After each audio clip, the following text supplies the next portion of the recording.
Hey guys, welcome back to the channel. Today we did something a little different. We visited a vegetable farm and it was such a cool experience. As you can see, Soiba is enjoying to pick the tomato from the tree. So this place is located to Longhua. It's near to my house. And the moment we got here, we were welcomed by the fresh air and the greenest view. It's really peaceful.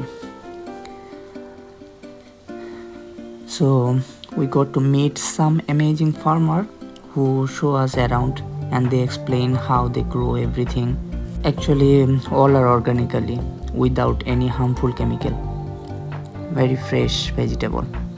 Don't forget to like, comment and subscribe if you enjoyed this little farm adventure.